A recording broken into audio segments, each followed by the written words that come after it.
Hey, what's up, everybody? Mogia Monster here, and welcome to Why the Fascination, or WTF as I like to call it. How's everybody doing tonight? Hope everybody's good. Juanita, viva la bandana, Mogs. Thank you. Or gracias. Sharon Guy, how are you? Bobby Ounce, good to see you. Ruth Mares, Blue Eyed Northern, what's up, Blue? The Daily Dan blog, what's going on, Dan? Greetings from South Carolina. What's up, Joe Parker?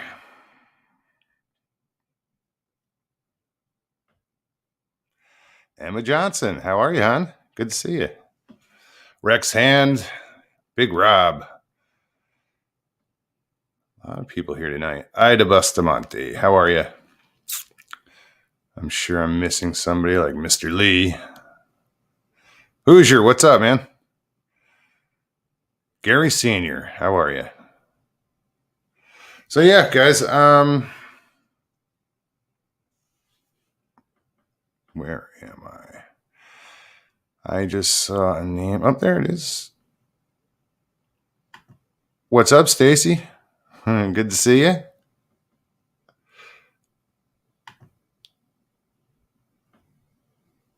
Who else? So yeah, guys, it's just me tonight. It's Thursday night. Another exciting, thrilling, woohoo. Yeah. As usual, I'm just going to put the link in chat, and anybody wants to pop on, feel free. Johnny Half, what's happening? Claude, what's going on, man? Let me just put it right away.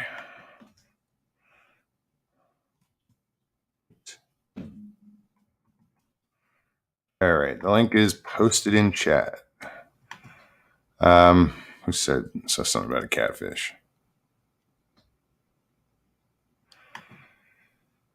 You know what? Thank you. They're fun to catch, but I just don't want to handle them. I'm sending them home with piercings, complimentary piercings now. I'm not even, because half the time they swallow the hook, so I might have to go with a bigger hook. I just cut the line at their mouth. The hook will eventually dissolve, so I know it doesn't really affect them that much because I've caught in trout, before. Caught in, that's not a word. I've caught trout before, like, that had hooks in their mouths, so it doesn't slow them down. But yeah, after getting hit in the thumb that day, oh man, it's still tender. Daisy Dukes, what's up? Tacey Hale, good to see you. What's going on, Lewis? Uncle Bones.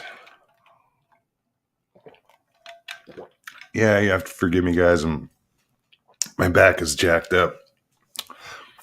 I don't know what it's from. I think it's from putting the kayak on top of the trailer because I had to lift it over my head because it's like a small camper trailer.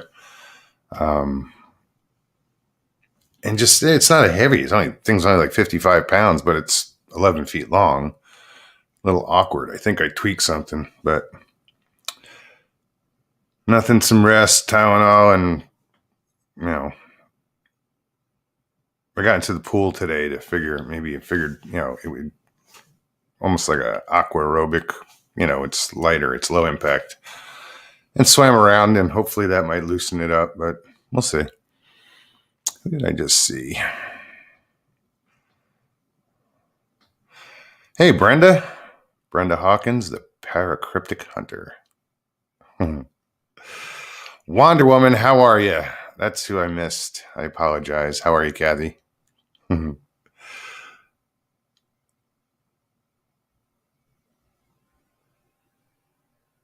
Let's see. Who am I missing?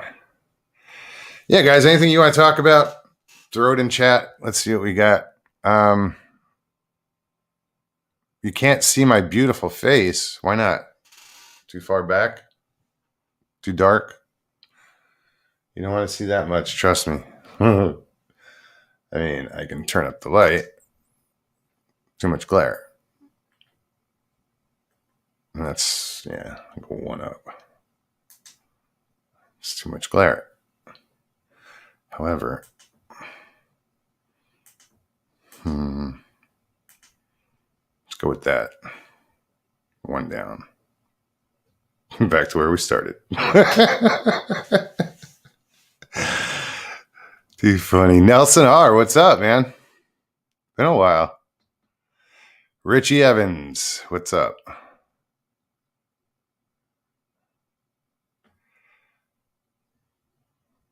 Who else? So yeah, have you guys checked out Lockbeard's channel? I glanced at it. I saw it was like 3 hours and I haven't watched it yet. Saturday night show. Just because I don't like breaking up, if I'm going to watch something, I want to watch it like all at once. And I think it was like 3 hours. So I'm going to set some time, aside tomorrow and check it out. I should just download it and like, just put it on my headphones and listen because it's, ooh.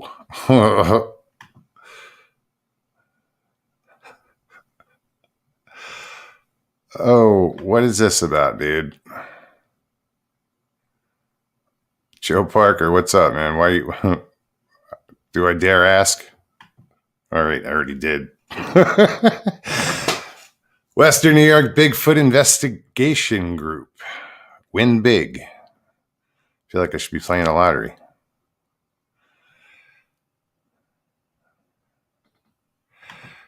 Joe says there once was a Sasquatch named Bill who had a particular thrill. He'd find naked girls and give them a whirl, and he'd lay down and chill.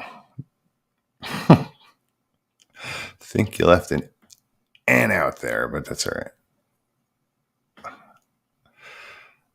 So what's going on, Joe? Links in chat. I'm surprised you haven't used it yet. Yeah, guys, anybody wants to pop on, feel free. Like I said, there's nothing going on. There never is. It's roll the dice, see what happens. I just show up and usually it works out pretty well. So see what happens.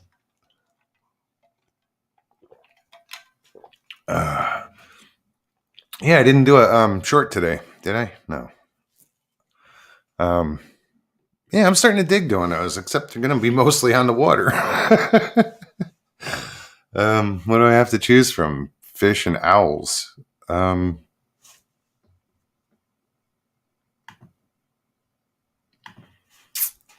me just post that there real quick again. And the owls have moved on. Well, some of them are still here. There's two of them that are still, in the original den, but the kids have bounced. They flew the coop. But there's two of them. Two of them are staying local. Like they'll hole up in like the culverts that go underneath the driveways. Except it's rainy season, so everything's getting flooded out. Like their hole had gotten flooded out, their den. And I tried pumping it out, and the water table was too high, so it just kept refilling. So it was kind of a fruitless effort.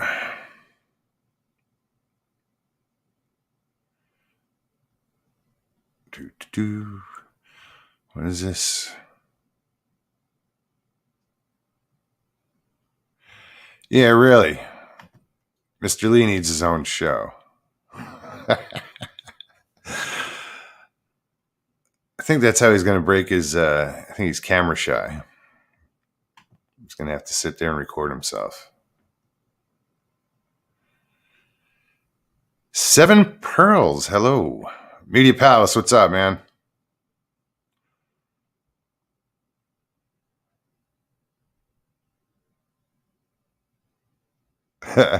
Probably, dude.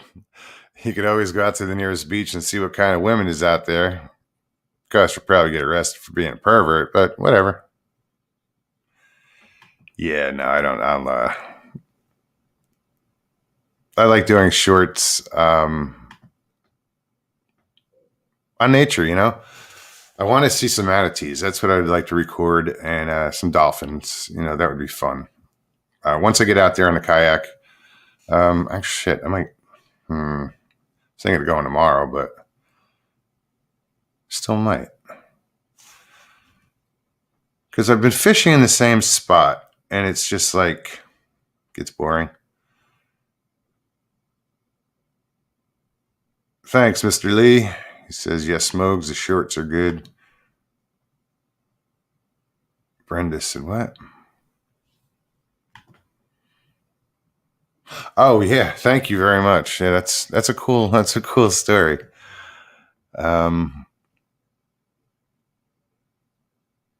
You know what, Hilton? You might be onto something.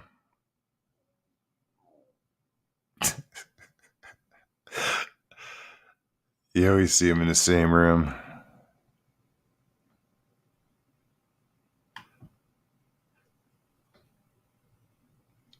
How's the work going on down there, Hilton? You know what? Seven Pearls. The wound itself is fine. It's already and this is day 3, so or 2.5 days. Yeah, it's just a little tender, but it wasn't that bad. I thought it would last longer. When it happened, oh shit, for hours, it just was brutal. Maria Chapman, how are you? The owls were cute. They still are.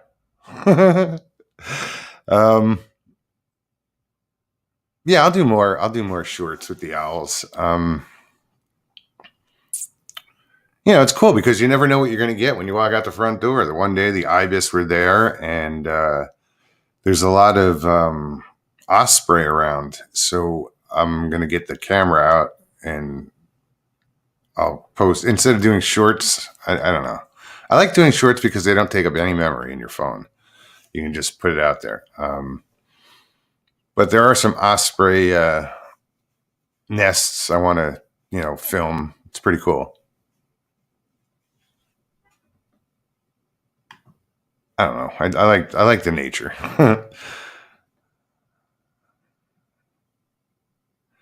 Good day, Mark. How are you?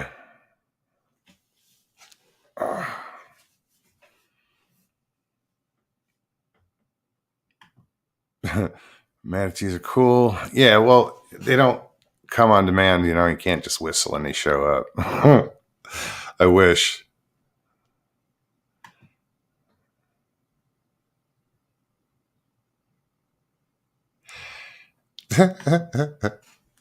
Catfish can really hurt you. Bikini fishing is dangerous. No doubt.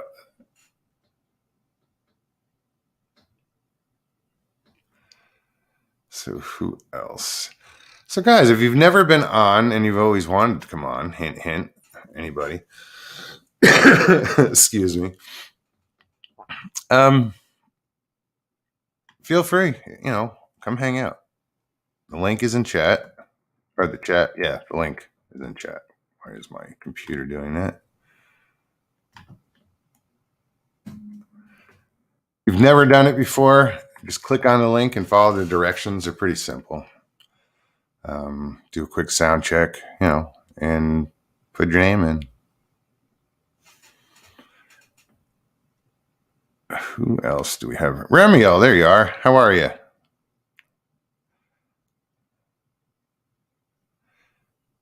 All the way from the Philippines. Hey, Cans. Where is Paulie? Good question, Wonder Woman. Huh. I saw him in Mark's channel. Over on Sawdust Beast. And that was a cool guest they had on tonight. Was his name Alex? Alex with the S at the end. Kind of weird.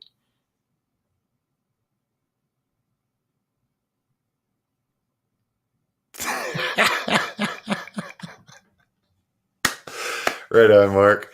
I saw catfish once. Buggered how they get the bait on the hooks with their little paws.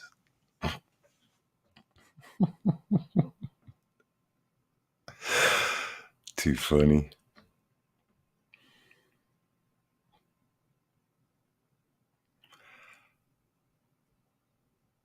So no one's taking the bait, no pun intended.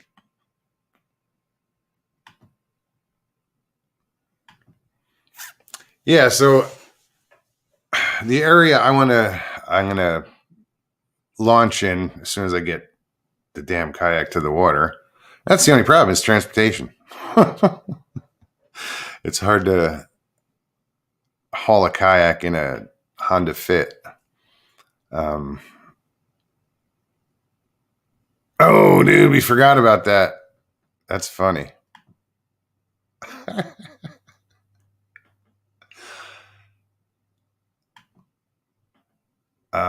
Yeah, it's a big. I guess it's a wildlife preserve, but it's an aquatic wildlife preserve, and it's all mangroves, which are basically a nursery for fish. And I'm tempted. I'm tempted to go after the show. There's a pole I want to rig up. I don't know. I have to see what line is on it. But nighttime is a good time for fish for sharks. And there's a lot of sharks out there. Richie said the headset is dead right now. Oh, bummer. Yeah, like I have equipment where I could haul in a shark. I just got to change the line because what I'm using won't work. I'm gonna have to switch, and I've never used braided line before. I don't know why. I'm kind of a old school with either mono or fluorocarbon. Tie the kayak to the roof of the car. Yeah, it's a Honda Fit, dude. It's kind of small. I think they fit into like a Honda CR-V's glove box. I mean, that's how small they are. Because that's the other car in the driveway is another Honda. Watch them two-leggy sharks. Yeah, I don't seem to have a problem with those. Miss Dill, how are you, hon?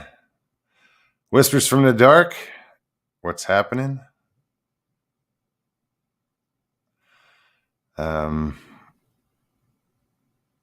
Yeah, so like I said, I just have to change the line and then I can start doing some fishing for shark.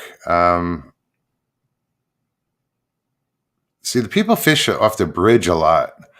I fish next to the bridge, so it's not that far off the water because I don't have like a big net. I have a net, but I can use it where I fish. But off the bridge, they have these big drop nets, like they're big rings, and they drop them down and they pull the fish in and then haul them up.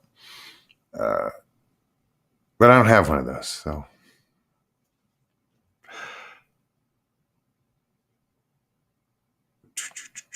Who else is here?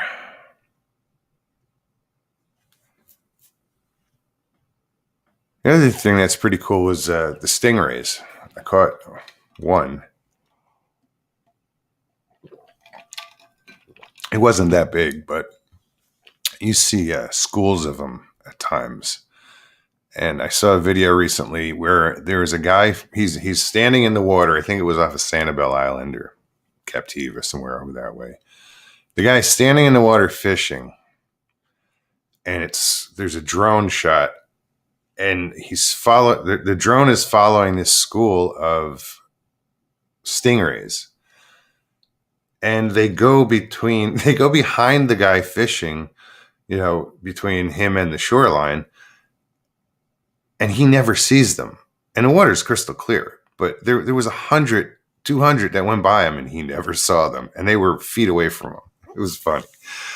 So yeah, the wildlife down here is just pretty amazing. I grew up on the Jersey Shore, but you didn't see dolphins too often. Once in a blue moon. The the pelicans down here are pretty friggin' cool, and you don't realize how big they are. They're pushing probably 7-8 foot wingspan. So yeah, there's just so much diversity down here. It's exciting, Drake, what's going on? Mr. Townsend, how are you? Good to see you. Mike Kirkpatrick, what's up, brother? Hope you're doing well, man. Pyromedic, welcome.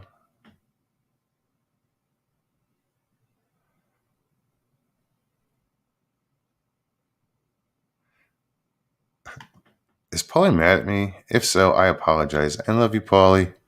Aw. I don't know where Paulie is.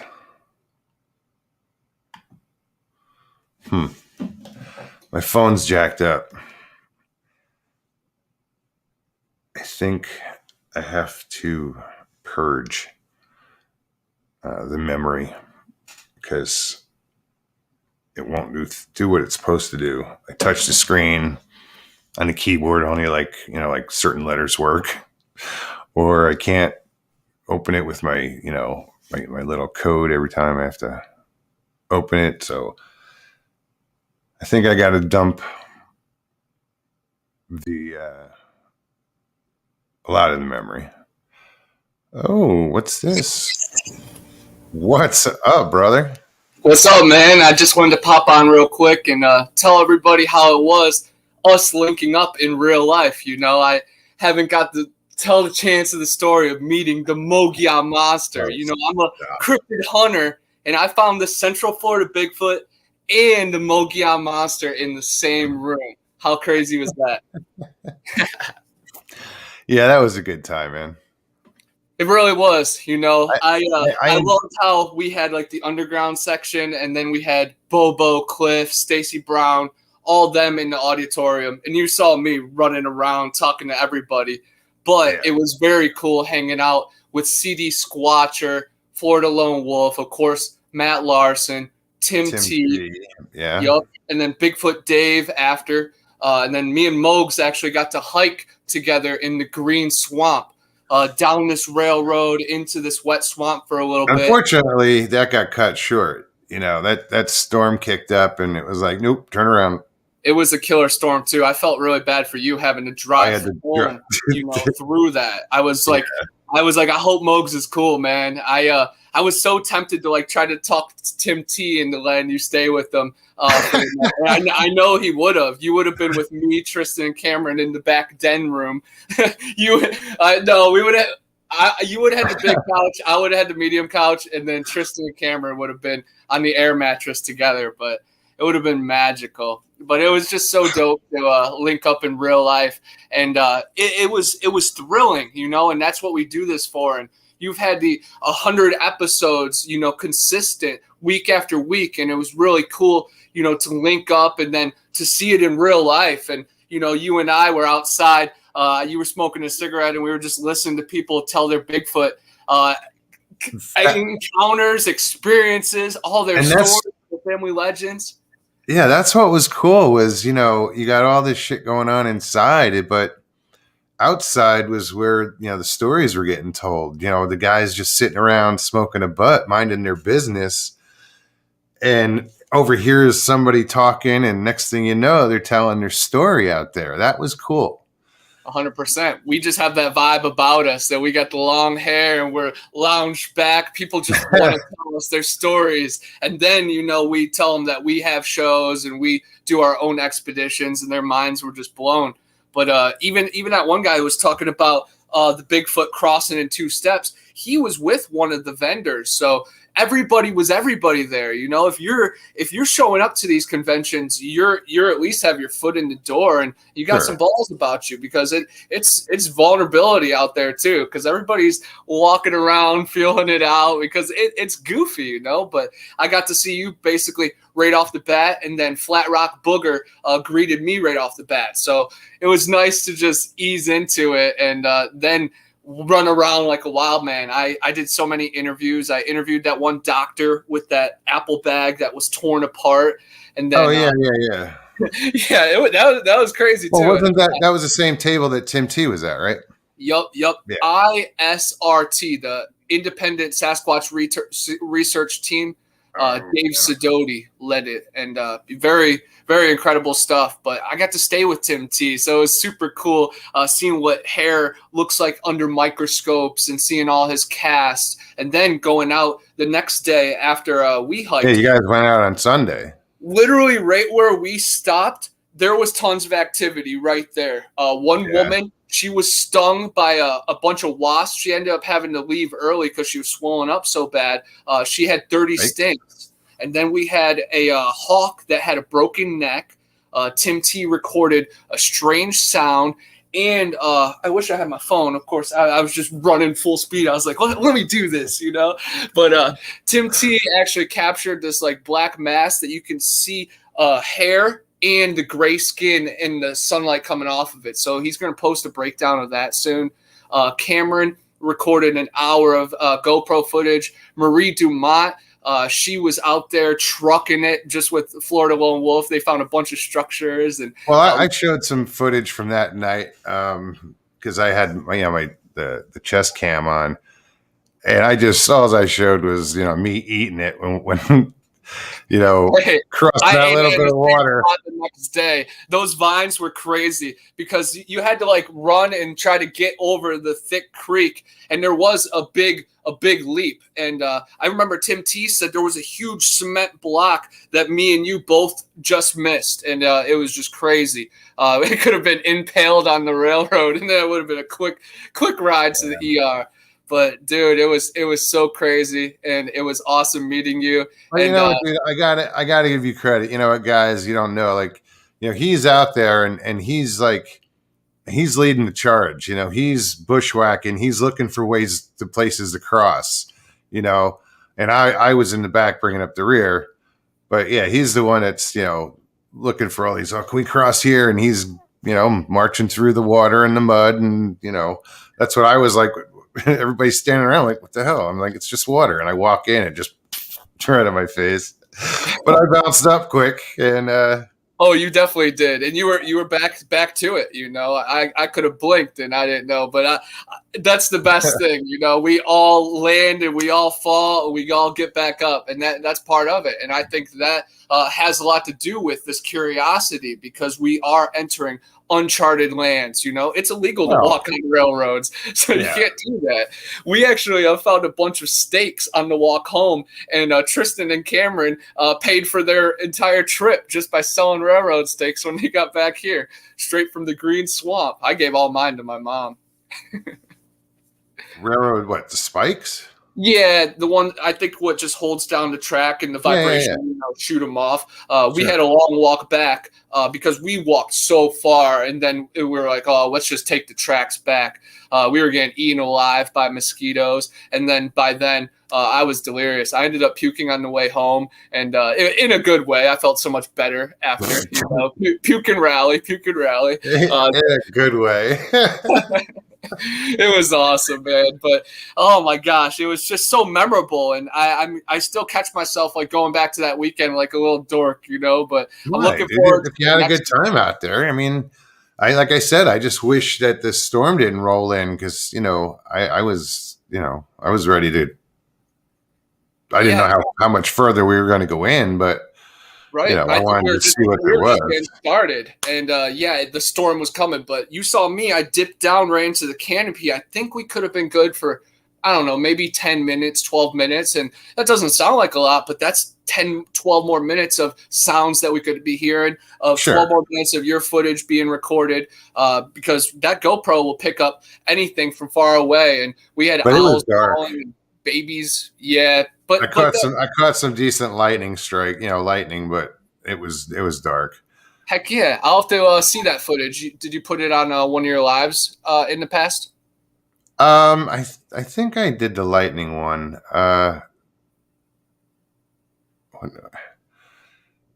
Little bit of us walking, me eating it, and then I think I did a shot of the lightning. Heck yeah, there were some crazy lightning strikes. I wonder how far the electricity would hit us if it did hit farther down the railroad. Yeah, but even then, somebody said something. I think it's all grounded, so it wouldn't really make it to you. It wouldn't. Plus, Otherwise, you had shoes on, and well, Cameron was the only one licking the dang metal. But yeah, man, it was so awesome, and I actually just scheduled a reservation with Squatching Cowboy and his Copper Hill, the Thunder Canyon campground. So if you I have an extra spot if you want a spot, or if you're gonna book a spot, definitely book by the river so we can meet up for our little. Yeah, I don't do an impersonation of you, buddy. Did you? I added you on Facebook today too. Did you see my wild post of the crazy news? How I was on the front page. Of the front page. Yeah. That's cool. It's pretty cool. Thank you, man. It was a cool little interview. She called me a couple days ago, and I was talking about how I was living out in my car across America, and how LeBron James might be a dark artist, and she put the appropriate stuff into the article, and it turned out pretty well.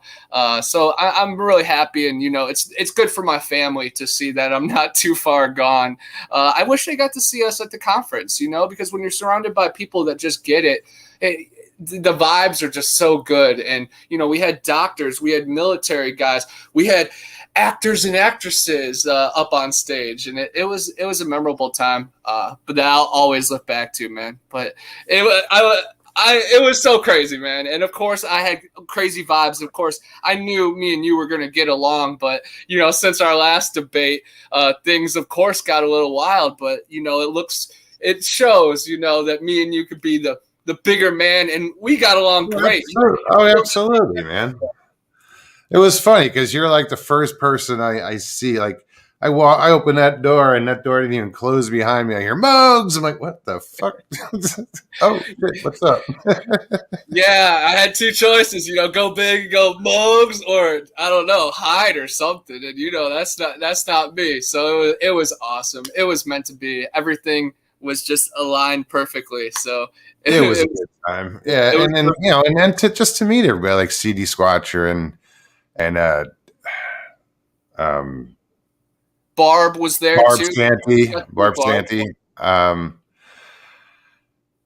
were a lot of people. Then I was talking with Central Florida Bigfoot. Matt's friends showed up, and she's a movie I guess writer, producer, whatever, and she's going to put something out. And she asked if I was interested in being in it. I was like, yeah, sure, whatever. We'll see. I don't care what, Heck yeah. Any little role, that's cool. Just be you something. Remember that New York guy we were talking to that wrote that one book called Young Bigfoot? I might have it somewhere. I think I was actually rolling up a blunt using it over there. But yeah, he remember that New York guy, and he was in the TV show MASH, and then that movie with De Niro that he set him up. Yeah. That was pretty cool. He wrote a book in 1979 about Bigfoot, and he's still going to these conferences. And it was really inspirational to me because the book's only like 41 pages long, and I'm writing these books that are 27,000 words, which is short compared to some. But I'm like, oh, maybe I got to start telling some stories like that, put out these 40 page books. And I don't know. It was just inspiring talking to him, of course. But would it be worth the publishing and everything for 41 pages, Right. That's where I gotta get. That's where I have to. I have to you read. Got too much to say. 41 pages ain't gonna cut it. You're right. 41 pages is just the prologue. Yeah. But I have to read his book and see how the story develops, and then I'll have a better grasp on it. But I just want to encourage everybody just to tell their stories and investigate all they can. Just on my way to the conference, I recorded the filming locations of Jeepers Creepers Diner and the jail, and then Edward Scissorhands, the big arch, and then we went to the Devil's Millhopper sinkhole in Gainesville, and it's supposed to be the entrance to hell. So even on my road trips, I'm taking these little detours, and thank God for Winnette and Tim Turner for staying up late with us. I was so like nervous about keeping him up late, you know, arriving at like 9 o'clock, and then we ended up staying up till 2:30, you know, the night before the convention, and then of course I was up the whole night before the next expedition. So it was a great weekend full of no sleep. Oh man, it was awesome.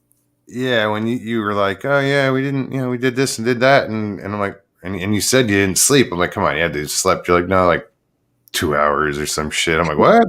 No way. Me and Cam were just like all giddy. I think it was like excitement and then delirium as well. And Timmy's house is haunted too, and he has all his gifts from Sasquatch in that back room. He has 2 full skulls. He has a bobcat that his dad killed, 3 boar that he killed in the green swamp that looked like Rougarou and Dogman head. And I'm laying there on the couch just trying to exist.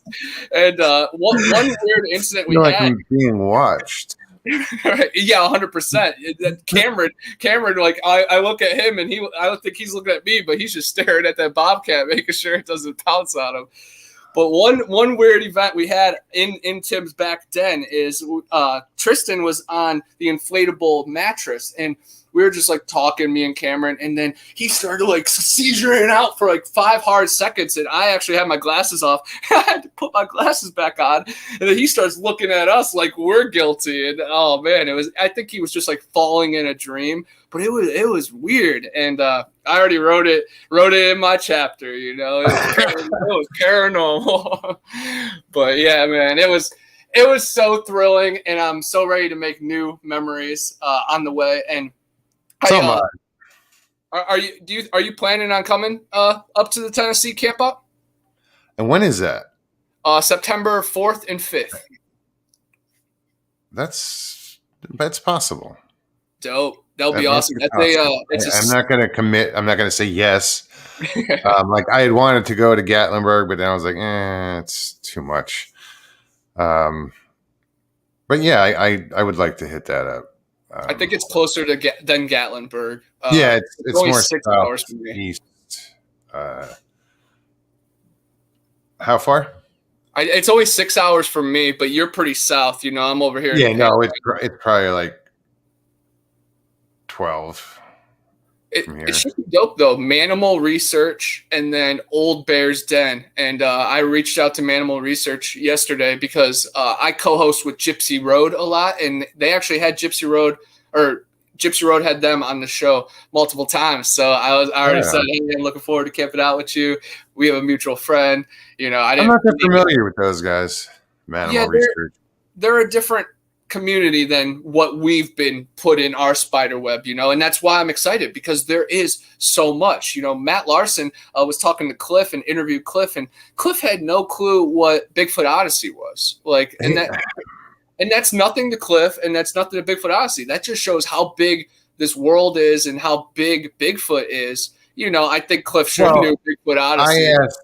I said something to Cliff, you know, because everybody gets online and they wait online, and I'm like, no, I go do my thing and come back at the end of the day when everybody's packing up or getting ready to leave and shit, and they're just standing around. That's when you walk up to them and you start talking, you know, when there's nobody else around. You saw what happened to me. I showed him my pictures. So I asked Clev, I said, I mentioned to him, I said, I saw you recently on I think I said Bigfoot Odyssey, or no, he was on, who the hell's last one was he on? He was on, it was either Bigfoot Odyssey or something else. Anyway, he was like, I don't remember. I do so many of those things. And I was just kind of like disappointed. Like, really, dude? Yeah, he said in his speech that it's sad that the new era is learning from YouTube. And I feel like that was like not a direct shot at Matt, but when Matt put that in his mind, and then I think that was before he said that before he talked to you, so he wasn't addressing you or anything. But it's sad because there is a great community here in YouTube, and all it does is take a little bit from each encounter and each story and each historical interaction that we can create a spider web of knowledge. And you don't have to only be in encyclopedias and read books from doctors. You know, you have to gain from the whole community, and I trust a shaman over a doctor any day.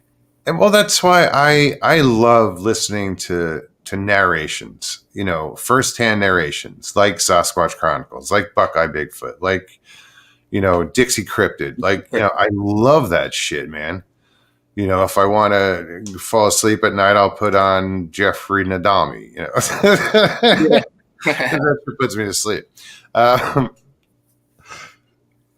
yeah, I like the same. Even How to Hunt, Canada's Cryptid, Buckeye Bigfoot, like you said, Dixie Cryptid is incredible. I saw a lot of Dixie Cryptid gear at the conference, and yeah, I wish we were going to Gatlinburg just because David Paulides is going to be there. I'm sure Scott Carpenter will be there. It's like a whole different wave. Like we got the Florida Bigfoot wave, and they're going to have. I'd like to see more of the national, conferences. Like this was the first annual down here in Florida, so. Hopefully they let us have a booth next time, a paid booth. We can pay the $150, but they should give us like a YouTube corner and have like 6 people in a panel. I think that would be cool, or just give us all our own table. I think we're all very, very worthy and valid of that as well. But who knows? Who knows where next year will be? Or you just rent one. Yeah, 100%. Japan says nobody has a monopoly on Sasquatch, on Bigfoot, and it's true because it's not a license. Nobody can license it, right? So it's fair game. Anybody can use it. And we can't feel bad about even promoting ourselves because we heard Cliff on stage, man. He's promoting his Patreon. He's plugging everything, and he's the pinnacle. So we can't have shame, trying to tell people because it's hard enough to get our feet inside the door, nowadays. And there is all these gatekeepers and blockade, and finding Bigfoot and expedition Bigfoot. Only these PhD doctors that have discovered monkeys over in Asia can show up. Like, no, we are real people. I think there needs to be more representation. And just like you were saying, Alex from he helps out with Small Town Monsters. There's a lot of people on the ground floors. Yesterday, Sasquatch Theory was just on a podcast, and he's incredible. He was on Bigfoot Odyssey, and he's doing stuff on the underground. I actually reached out to him to try to do one about the Ocheezy Man.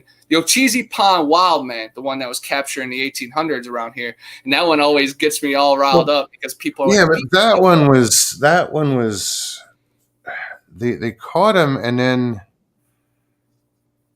they hospitalized him, but then they shipped him somewhere else, and they didn't know what to do with him, so they sent him back to the hospital, if I'm not mistaken. Yeah, they sent him to about 2 or 3 years. He passed. At the Chattahoochee Hospital, and there's a movie about the Chattahoochee Hospital that Gary Oldman's in about them freaking being experimental to patients. So you could only imagine what they did with Sasquatch. It's really sad. Yeah, but right. But there's so many hospitals that were like that, everywhere across the nation.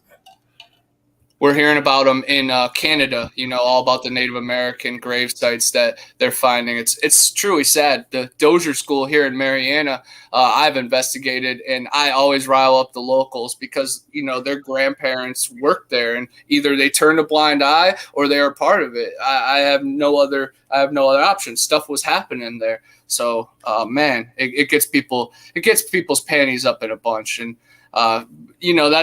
that's the truth. And hard. But you know what? It's sort of, and I hate to use this comparison, but it's sort of like the concentration camps where when, like, I guess, what was it, Auschwitz, where when they liberated Auschwitz, they made the fucking locals, the local Germans go in and do all the work. The soldiers made them go in because they had turned a blind eye to that shit, or they knew it was happening. What could they do? Mm-hmm. I didn't mean to make that.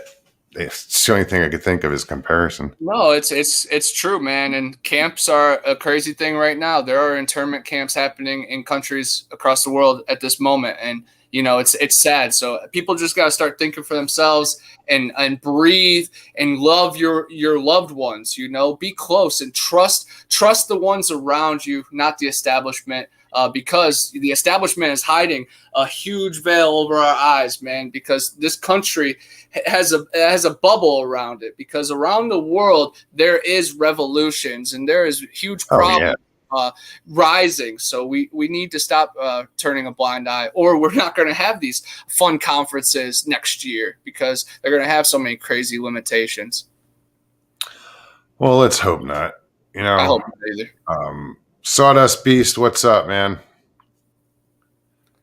Hey guys, I love Sawdust Beast. It's so funny hearing Mark and Larry, joke around and just goof off, but they are experts. And I know. Jen. Oh, don't say that word. Don't use that word. It leaked out, but they do. They'll reach through and smack you for that one. When you have that many conversations with people and you spend that much time in the woods, compared to a normie, they do have expertise level of knowledge, and it goes on forever. There's shamans and there's demigods and there's so much under the sky, but they know their stuff, and But they don't. They're not gonna.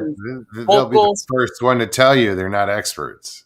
Yeah, that word did leak out of my mouth. My heart's beating fast. I'm all. He doesn't. Mark doesn't even like calling himself a researcher. He's an enthusiast. I consider myself a researcher though, because I'm definitely, and see, Cans just said it too. Enthusiast. That's definitely more of a fair word. I 100% agree with that.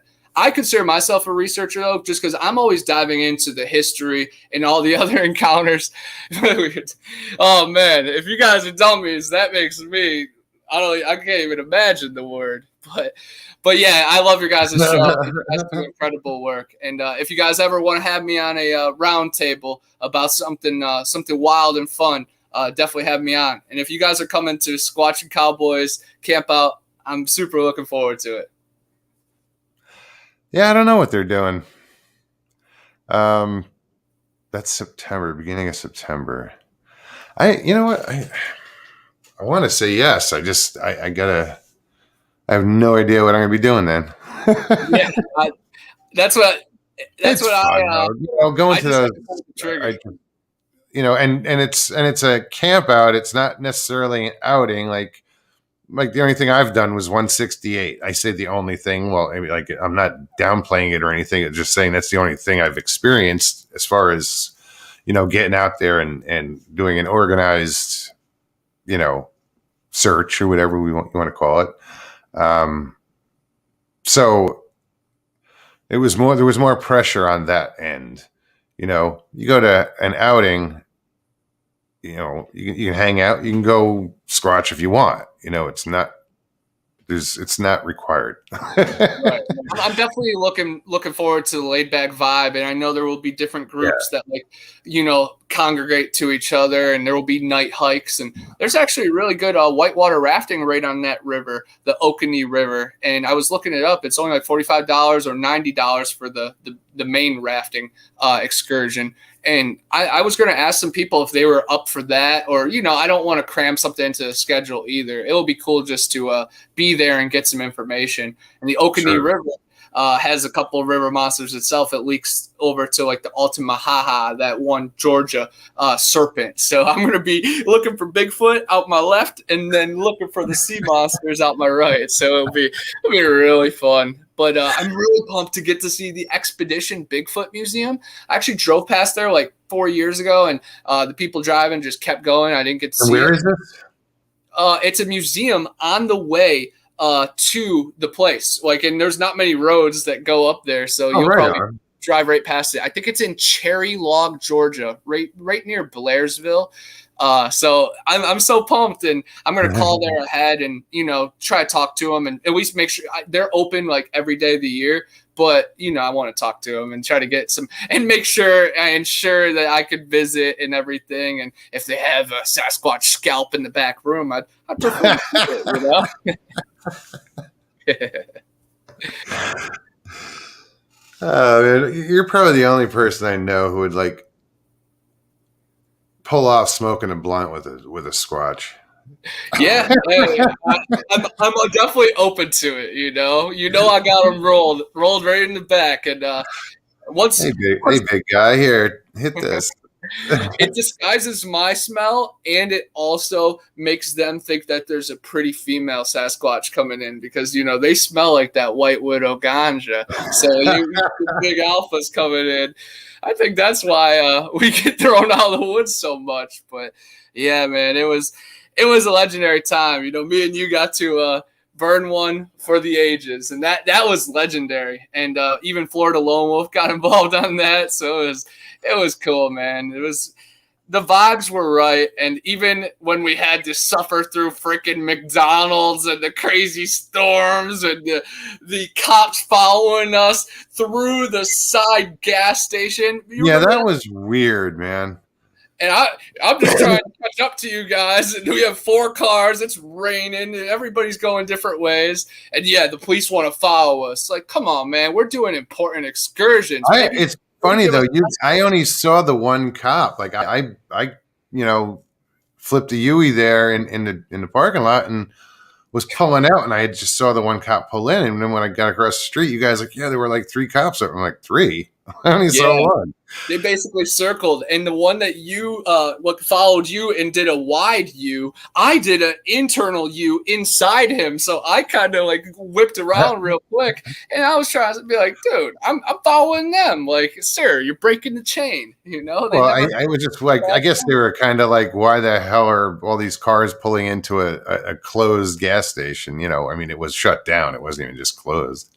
Right. It was fair.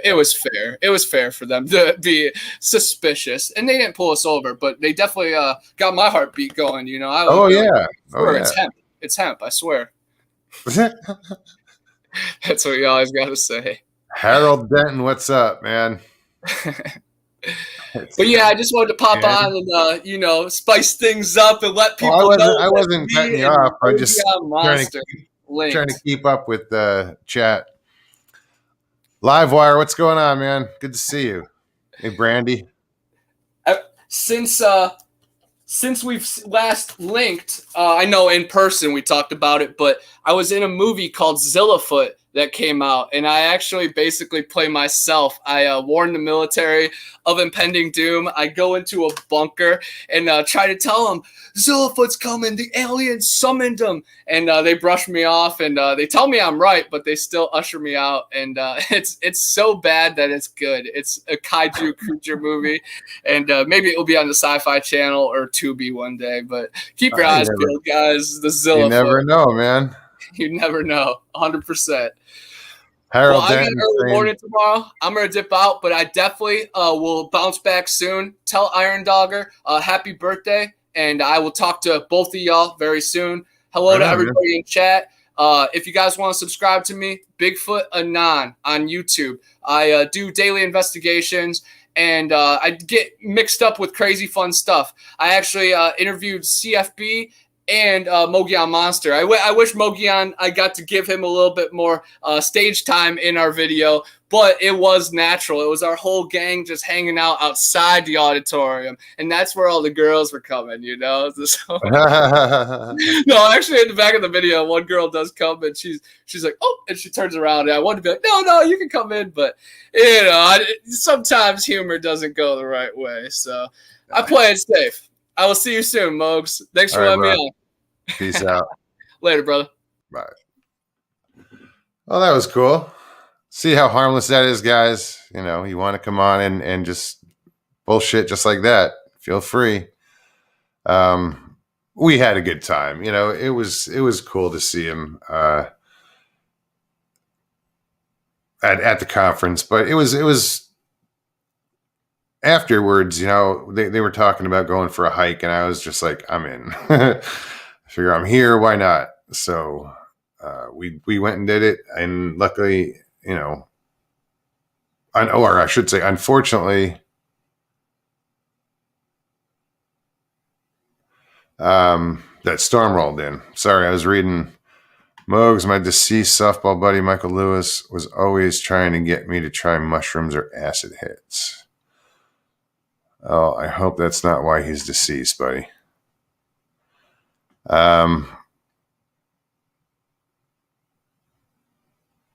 Yeah, I don't I don't do shrooms. I mean, I've done them. I'm not going to say don't. I've done acid once, like fucking forever ago.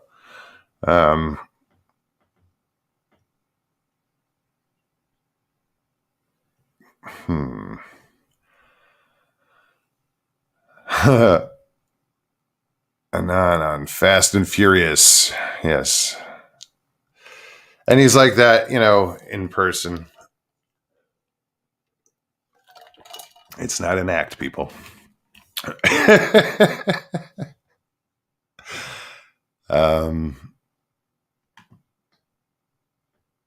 Yeah, he's very passionate, very enthusiastic about what he does. So it's fun to see. First time he was on the show, I was just like, "Ooh, what is this?"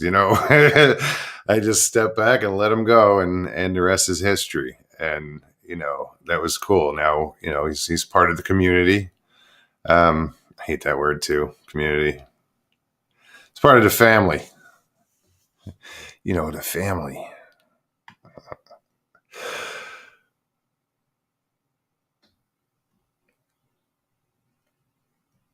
Open your mind. I was just reading. Oh, Tracy says, "Who's the dude from MASH?" He wasn't a main character in MASH like Alda or the other guys. He was an actor that had done some movies and stuff, but I don't recall seeing him in anything.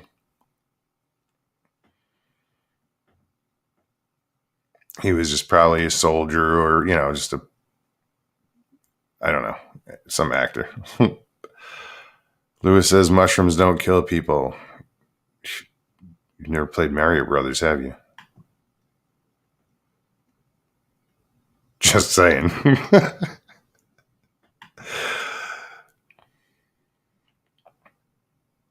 Yeah,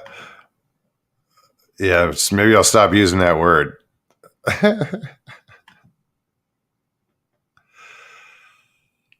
So yeah, guys. Geez, we haven't even hit an hour yet.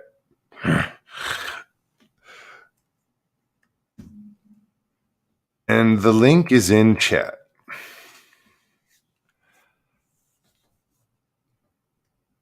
Brandy says, "Here we go with the crazy noises out in the backwoods. Do tell. What's happening out in the backwoods? What kind of noises? You getting those screams and stuff?" I just saw some video where they had screams like this guy was getting those crazy ass screams for like a week every night. I forget which what I saw it on. It was either Buckeye Bigfoot.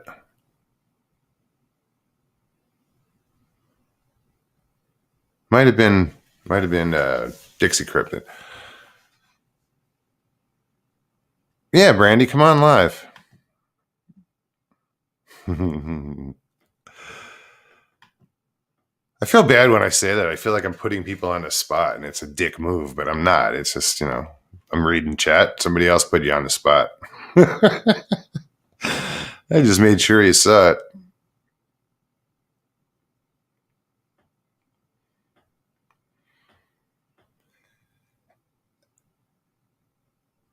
Who else? Esteban, what's happening, man?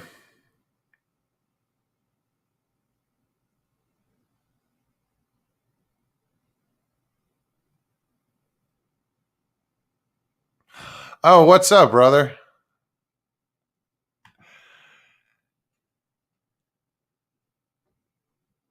This is that's cool. This guy I met over in Matlacha at the bridge where I fish. This guy's always fishing there. Cool dude. Thanks for checking us out, man. I appreciate it. Yeah, you know what? I might swing by in the morning. I'm gonna check the tides though. I don't like fishing that outgoing tide, dude.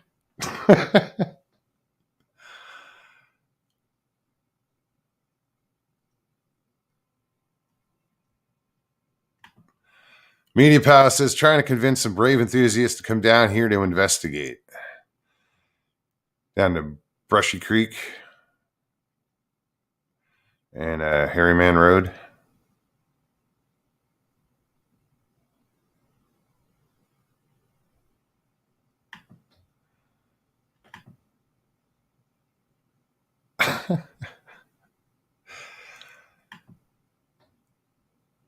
little Chattahoochee humor.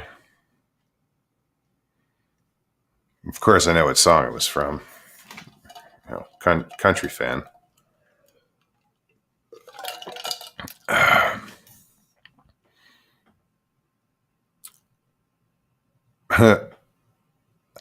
I only did it once, man. Acid. And thank God, Mo's got a... What the hell happened there?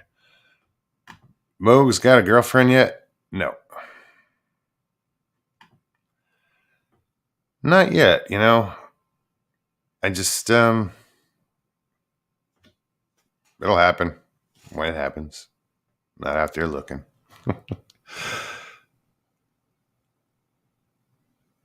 Yeah, I was going to say, the one time I did it wasn't a bad trip. Did shrooms a handful of times. Never got into drugs, you know. Yeah, I smoke, you know. But my downfall was alcohol.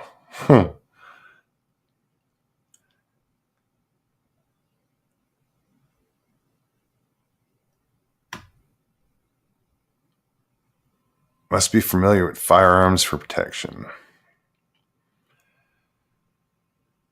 Yeah, I know how to use them. Just not allowed.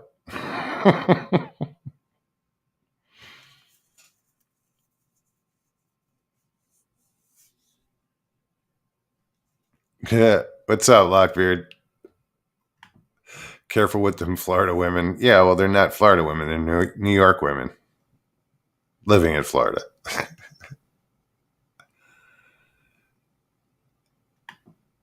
I'm sure there's some nice Florida women down here. Jackie Myers, what's up? Hi, Moog. Hope you're doing okay. How are your fish staying? Oh, a lot better. A lot better. It I don't want to do it again.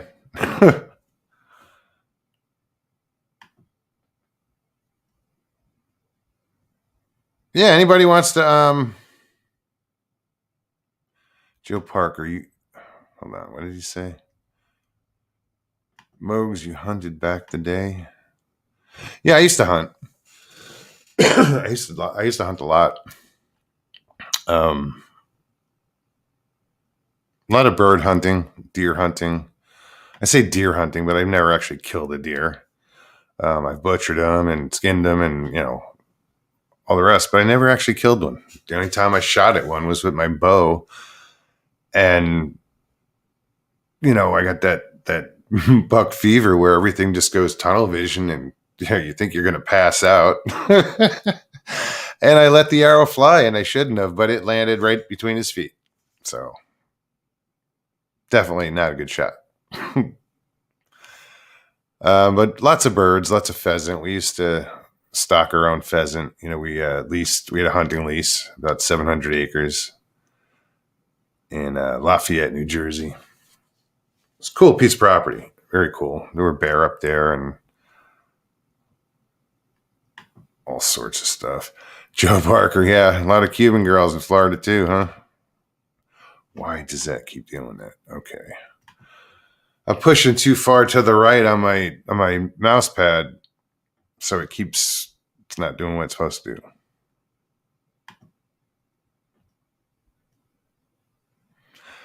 Oh yeah, that was speaking of Cuban girls, well, Cubans in general, and not even the people, the food.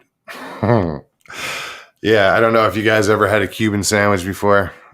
I highly recommend it. It's almost like a panini because it's pressed usually and toasted, but it's got, you know, pork in it, and I think there's sauerkraut and cheese, and oh man, it's good.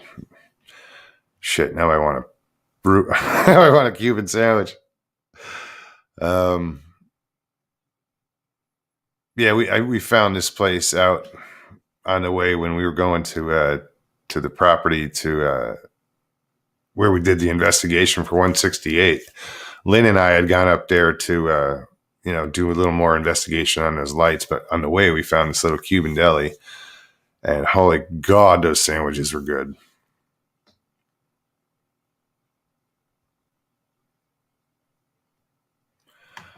What? I'm off probation today. 7 years of bullshit.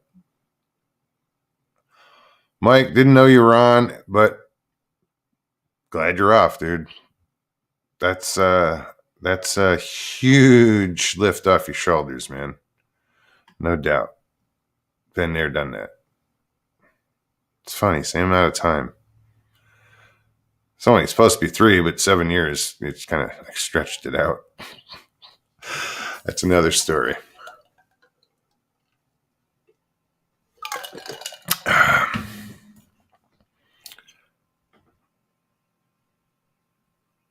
Hey, what's up, Barb? Yeah, Lockbeard, dude. If you want to come on, man, I told you, I sent you an email, and I do wish you luck with your channel. Absolutely. I think it's cool. Again, I didn't check your show out Saturday night. It's about 3 hours. Tomorrow, I'm going to oh, shit, my phone's acting up. I'm going to set some time. I want to check it out tomorrow because I know a lot of people have already watched it, which is awesome. And I did subscribe to your channel. I'm one of the first 50. And I'll check it out tomorrow. Looking forward to it. And if you want to come on, man, that's up to you. Link is in chat. Lewis, I don't even want to know what you're referring to. Get me drunk first. Jackie says, loved to trap shoot. Smashed a lot of clay birds. Got to cost a lot. Yeah. I did skeet a couple times. I don't know. It was boring. But I miss bird hunting. I do, because working with bird dogs, my dad had a dog that was just amazing to work with dogs.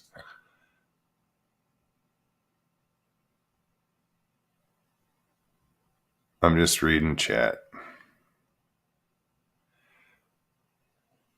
Yes, Tracy. I'd like to check that out too. Put the fries and everything right on there. Yeah, Permanente Brothers.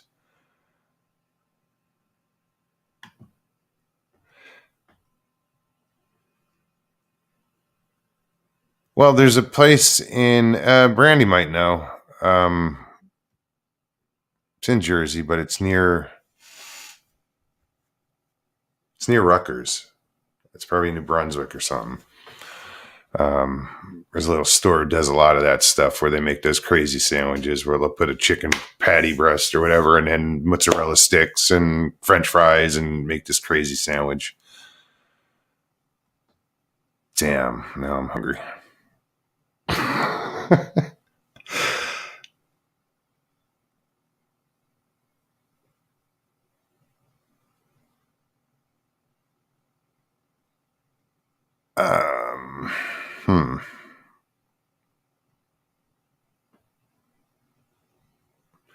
I don't know if we want to start posting that in chat, Mike.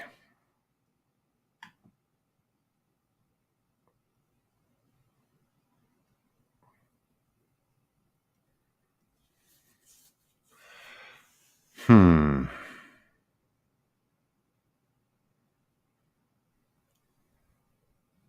just reading chat. Sorry, guys, I'm quiet.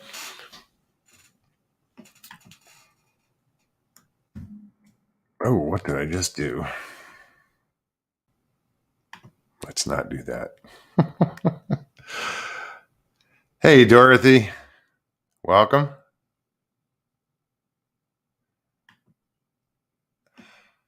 Pheasant and quail, good eating. Pheasant, yeah. You still get that little gamey taste, but I don't know. I enjoy that. And then, of course, there's the spitting out the buckshot or the bird shot onto the plate where you're like, ding.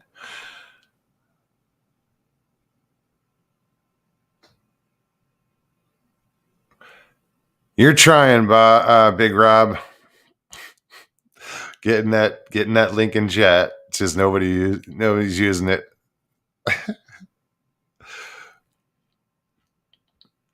I'm surprised Iron hasn't popped in. I think she's afraid I'll ask her to come on. Well, it's it's difficult, and I kind of got to rely on her, having somebody to bounce off of everything, with a show. But doing it for so long by myself, it's kind of weird that, I look forward to having a co-host.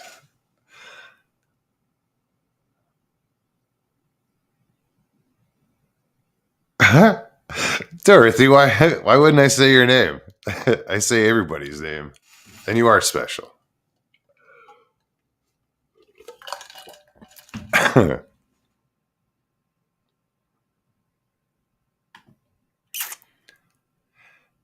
Yeah, Harold, she is. Iron's cool. She's definitely cool. Toughest bitch I know. I can say that because I'll say it to her face, and I have. She is. She's just one tough cookie. No kidding. The shit she's been through, the accomplishments. I mean, really, I give her so much credit and respect. So I'm honored to have her as my co-host.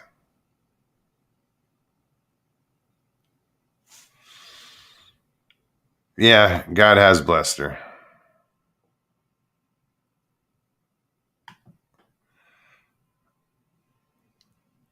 Who just said something? Tracy says, now, Duck, I can't handle the smell of it cooking.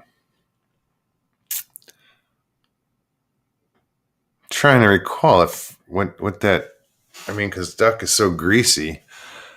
I guess it has a certain, aroma to it.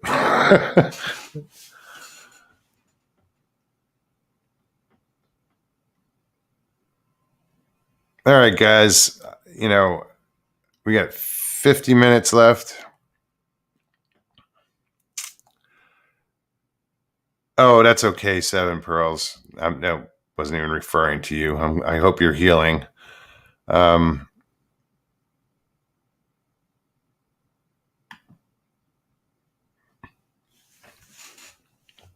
guys, she came on the other day. Remember, she had a cough. She had fucking pneumonia. She still does. Crazy woman.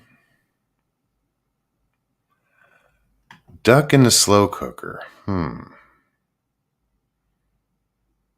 Wonder how it'd be in like a pressure cooker, but like an Instapot where it's a little faster than it's a pressure cooker, not a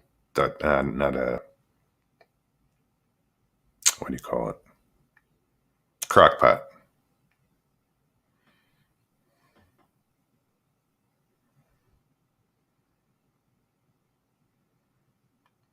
Geez, we're gonna have a cooking show here tonight.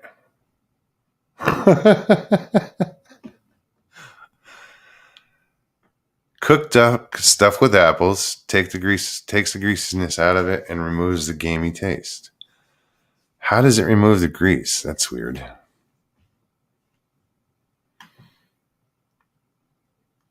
And Joe's into the Peking duck, which is pretty cool how they make that. Don't they fill under the skin with air so it separates from the skin separates from the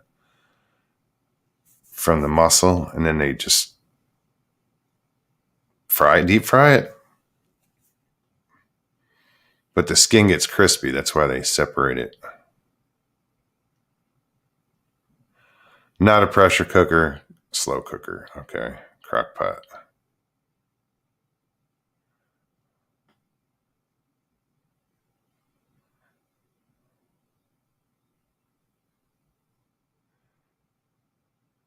Well, damn, Harold, I hope you feel better too. Everybody's falling apart. I'm falling apart. My back is jacked, and yet I'll still go fishing. And it's weird because, I can't sit down when I fish. Like, if I'm catfishing, like in freshwater, yeah, but here I can't sit down. I'm working 2 rods, and I'm always, since I'm working the tide, I'm always, recasting and checking the bait, and just so like the other day I fished for like 12 hours and I stood for 12 hours. Was it last night? I was out till 1 o'clock in the morning. I think I left here around 9, a little before 9, and just missed the damn bait shop closed before I got there. But the gentleman that was just in chat, Jay, when he was leaving, he hooked me up with live shrimp, because it's funny. That's, if somebody leaves, everybody always has live bait. So they're like, hey, you need bait, and they just throw you their bait. So it's pretty cool. Mike, I have no idea where Ben is, man. I haven't seen him. I should contact him. I have his number and see how he is. It's a good question. Good observation, too. But people were asking the same about you. But yeah, I'm going to have to get in touch with Ben.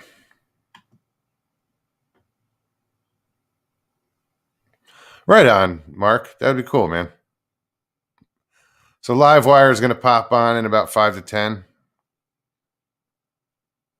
Yeah, that works. That'd be great. I haven't talked to you in a long time, man.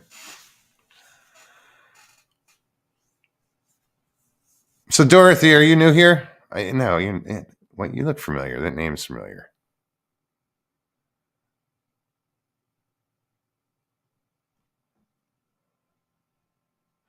Oh, wow. Tony, what's up, man? Crow Creek. Good to see you. Who else?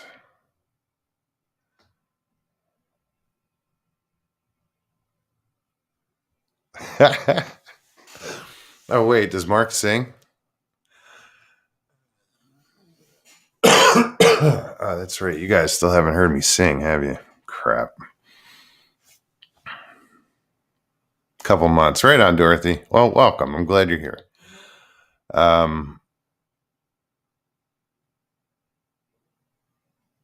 Well, what's this? I took an antibiotic, a Percocet, drank red wine, and ate grapes.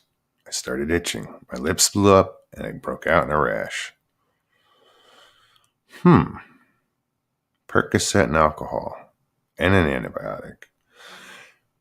I don't think the grapes came into play, though.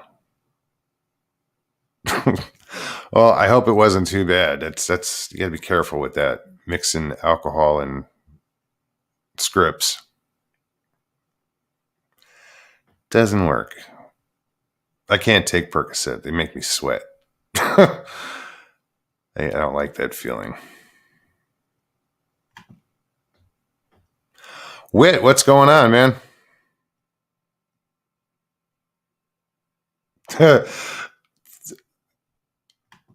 Who are you referring to, Dorothy?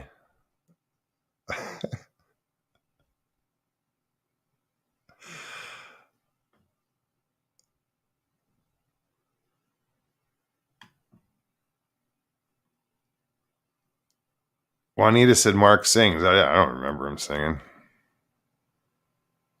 Joe, good night. I'm amazed you passed up an opportunity to come on. Early and drive deliveries for 8 hours. Have a good night, all. See you on the flip side, Mogs. Peace, brother. Drive safe tomorrow. That's what I did when I used to, before I stopped driving. Now I drive again, but I used to make deliveries all over, mostly Manhattan. Sometimes a lot of Washington, D.C. and Long Island, Jersey.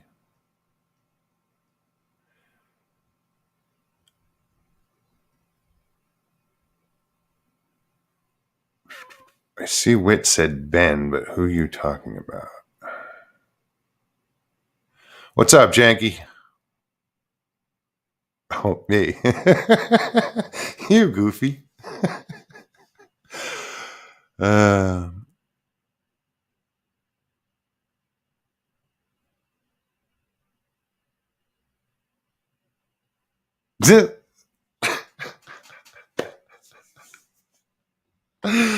that is hysterical, dude.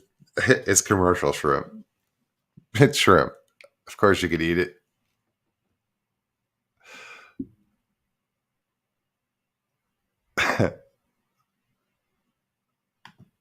That's hysterical.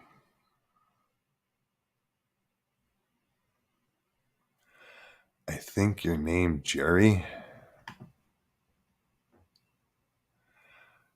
Not I. No. My first name is Russell. What's going on, Blue?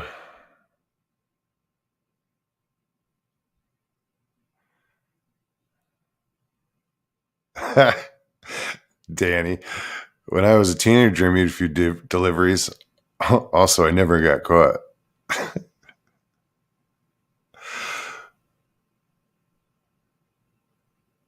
Yeah, why not? 7. You know, they're shrimp. I mean, some of them are kind of small, and it's funny because you go to the bait store and you know they'll hand pick shrimp, like the normal shrimp, say $3.95 a dozen. Then they have another area of shrimp where those are the larger hand picked ones, and they're like 5 something a dozen.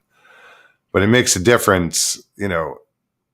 It got to the point I was putting 2 shrimp on because they were so damn small, you know. Janky says that, Mogs, I don't know the difference. There is no difference, dude. There's no commercial shrimp. It's just a shrimp.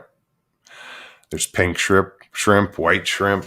You know, there's all different types of shrimp, but not commercial shrimp.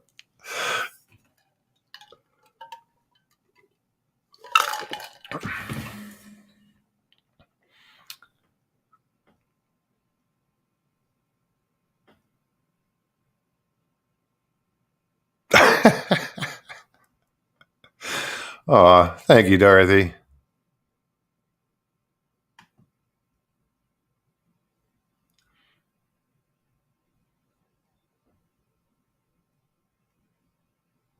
Oh, here, dude.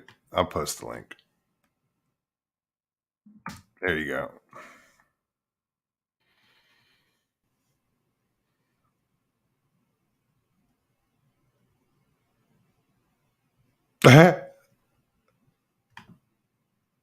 Don't embarrass me. Don't put me on the spot. I'm just kidding. That's sweet.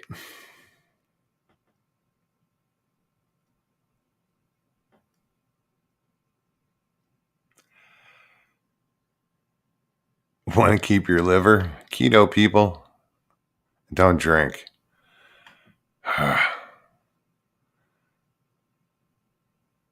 I always, yeah, well.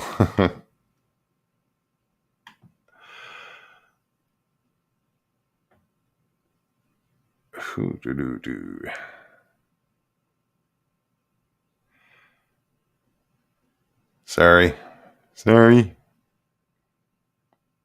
Too quiet.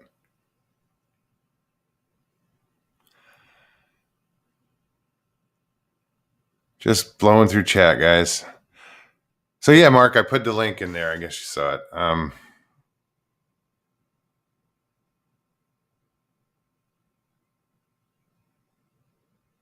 Bubba Gump Shrimp.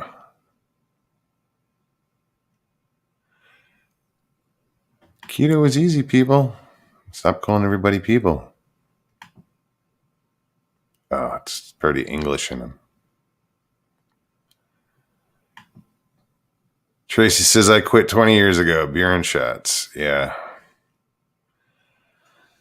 I'll get to 20 years someday. In 16 years. But you got to start somewhere. Best thing I ever did. And I don't get on people if they drink, to each his own. I just couldn't do it anymore. Typical Watch, how you doing?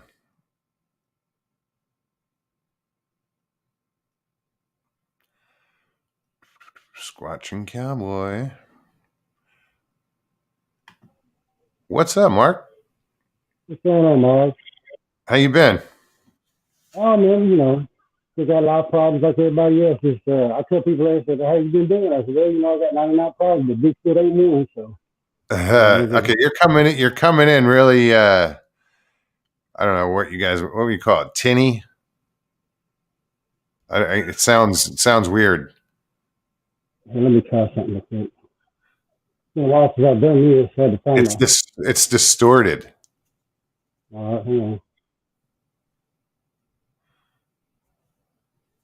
It's weird.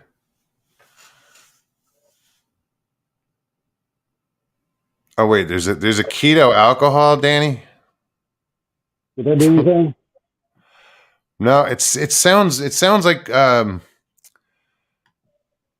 the vibration, like you're talking through a snare drum or something, where you hear that. It's weird. Oh, say that again. Talk.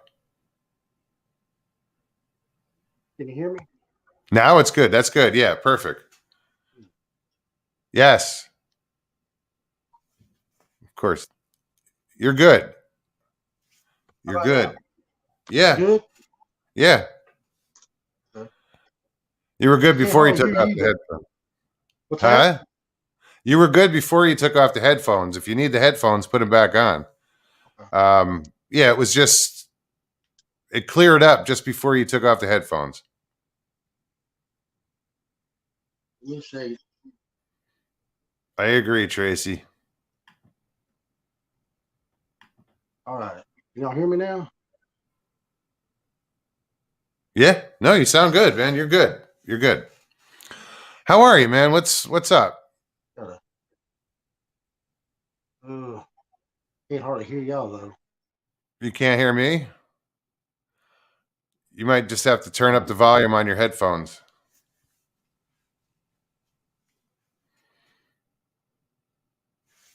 Because yeah, I hear you fine now, but before it just sounded really distorted. I can hear y'all now. And as soon as you can hear me, then it gets bad on we can't hear you. Yeah, again. So what?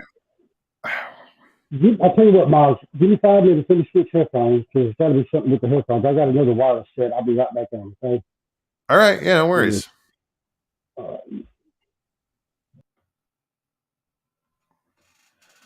Something's not jiving there. It's like you put I don't know. Just, you heard it. I don't know if it would matter if it's not on my end. I would put my headphones on, but I don't think that's going to make a difference.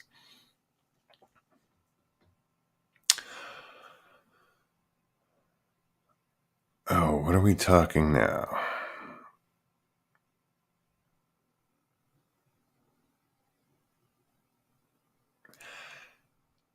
Kelly Maltby, welcome. You can hear Mark, but then all of a sudden it came in distorted when he. Am I the only one that's having problems hearing him? Mike says he must be in my apartment.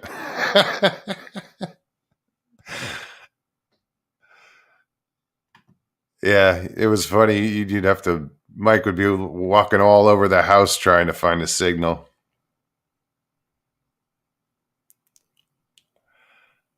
Jimbo, what's going on?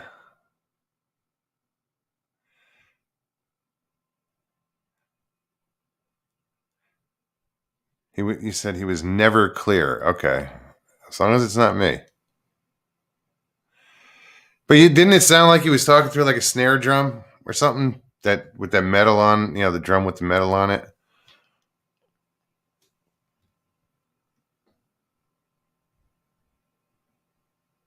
That was weird. Ooh, excuse me. Just seeing who else. If I missed anybody. 62 still watching at 12:30 at night. You guys are diehards. Thank you.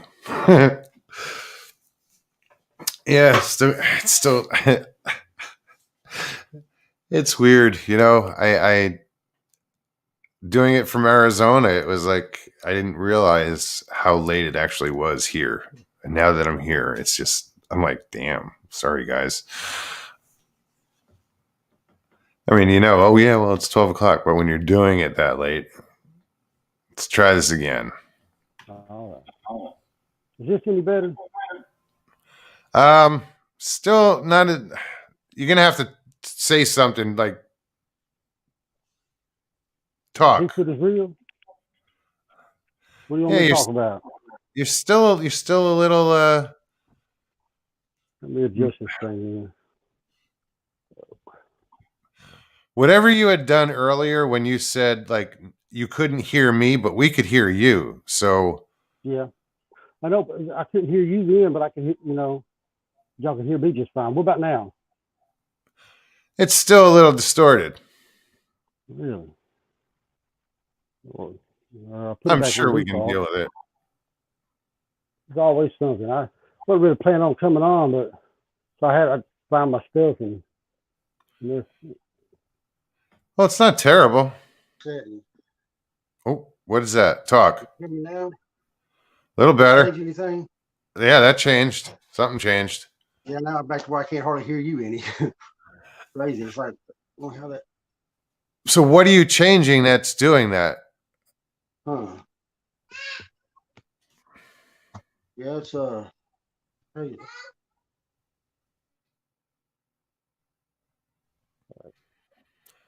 Just Danny says he hears us both okay, so can you hear me now all right? Or is that too much? No, we hear you. Okay, still, it's not crystal clear. It's fine. I mean, you know, as long as everybody can hear you, you'll be fine. Like I always have audio problems whenever I try to go on somewhere. It's always some audio problems.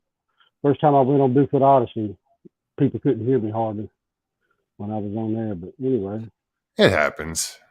It's you sound fine now. I can hear you. Anyway, now we've been over here in Arkansas for about 3 months now. So, and people ask me a lot, you know, do I think Sasquatch followed me over here to Arkansas? No, there seems to be not part of our lives anymore, Sasquatch anymore. So, haven't had any more, you know, problems with Sasquatch since we moved. So, that's over good. Here, you know, we're kind of close to the city. You know, I put it like this: you're not in the country if you get cable. I'm talking about hardwired cable, like DSL or hardwired internet. Mm-hmm. Where I always lived at before, my whole life, we always had to get internet by satellite. Well, I'm actually where I can get cable internet now. So to me, that's almost being in the city. So big difference. Yeah, big difference. But more reliable. And I hadn't heard anything from the new owners of the property over there. You know, I felt it heavy on my heart to tell them, you know, give them a rundown of a quick overview of what had happened on the property. And I showed, you know, the brother of the owner was moving there also. And I showed him some videos and stuff like that. And I come back out there to get the last bit of our stuff from the property. And the new owner's wife was there. And we had a conversation.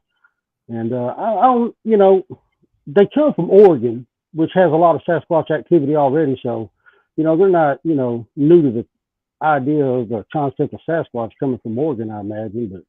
But I hope they weren't moving to get away from one. Well, you want to move to southeast Oklahoma if you're trying to get away from Sasquatch. I mean, that seems to be like the central United States. It seems to be like the hot spot in south, you know, eastern Oklahoma area. But the brothers seem to be almost excited about it, you know, as the prospect of Sasquatch coming around. I said, well, I don't think they're really coming around if you ain't got no kids. I said, truth be known, I said, I don't think I ever would have known about them if I didn't have kids. I don't really believe they would ever come around, you know. Probably not. That's an interesting theory. So, but all that Bigfoot stuff, I slowed down a lot. So, I've been back over to Oklahoma a few times, but I haven't been back out to the property or nothing. But my mindset changes when I go to Oklahoma. I'll go over to Oklahoma, and I'll be heading out early in the morning and stuff. It'll still be dark, and I'll get to Oklahoma. I'll pull over the side of the road on past Broken Bow, between Broken Bow and Antlers, right when you cross over the state line. That's a hot spot, and that's over there where the festival is and all that other good stuff. And I'll pull over and take a piss on the side of the road. And man, I pulled over on this little logging road where they had a paper mill gate, and I stopped and got outside and started taking a piss. And man, I got this weird feeling over me, and I just like hurried up, shook it off, and got piss on my pants and everything, and jumped back in the truck and got out of there because I had that weird feeling. I'm like, damn, I'm in Oklahoma. I can't do this shit like I do in Arkansas. Yeah, you forget where you are, huh? It probably just got in my mind, but I don't even think about it in Arkansas. But man, I cross over that state line and you start seeing the terrain changes, and it's less less populated over there, and you ride through from Broken Bow to Antlers in Oklahoma right there. There's a 50-mile stretch, and you won't hardly see a house. You won't hardly see any power lines. I mean, it's pretty rural area out there. It's all heavily wooded area and stuff. And I remember back in the day before all this stuff started, I remember thinking, I was like, if the Bigfoot's out there, it'll be right here because there's just nothing out here. There's not any power lines, very few houses, very rural area. And they got the wildlife management areas in that area. And there's a lot of reported sightings down there, especially around Broken Bow. But anyway, how was the new owners? What was their reaction when you first Well, the brothers seemed kind of excited, and the actual owners, the couple that bought the place, doesn't have any young children. Their youngest children is 18 years old, and they're actually living in my old house. And I try to catch up with them, and I was supposed to take them and walk them on the property and show them the property lines before the closing. And then it stormed, and we couldn't get out there and do the walk and stuff. And I think I remember that. At the time. Yeah, so I didn't get a chance to do that, but I did get a chance to talk to the brother, and I shot a little quick video of me and him going over it. He actually seemed kind of excited about it. Of course, he's kind of starting life over new. He went to prison 20-something years ago. He got caught with some stuff that you could make a bomb with shortly after 9/11 or something like that in the back of his truck. I don't really know the whole story on it, just what he told me briefly. Yeah. And he caught a federal charge for that and come down on him hard because it was close after 9/11. And he had only recently been paroled out, and he was moving there with that property with his sister and her husband that actually bought the property. And he seemed kind of excited about it, I guess, so and I talked to the wife briefly. She took it about like I would take it if I didn't know that they really existed. I see what you're showing, but I got to see something for real, proof, or experience something to actually truly believe. And well, at least go ahead. I told her, I was like, well, look, I said, she's up. We got grandkids out in Oregon that we'll be visiting. I said, look, just take precautions, keep an eye on your kids. And I said, I'm not trying to scare you or nothing like that. I said, but, just better have your eyes on your kids. I said, I said, if you just take what I say and just consider it, and then something does happen, you'll be glad that you did. And I said, because, and I actually give them one of these metal signs I got like right here. And it says, beware Bigfoot area.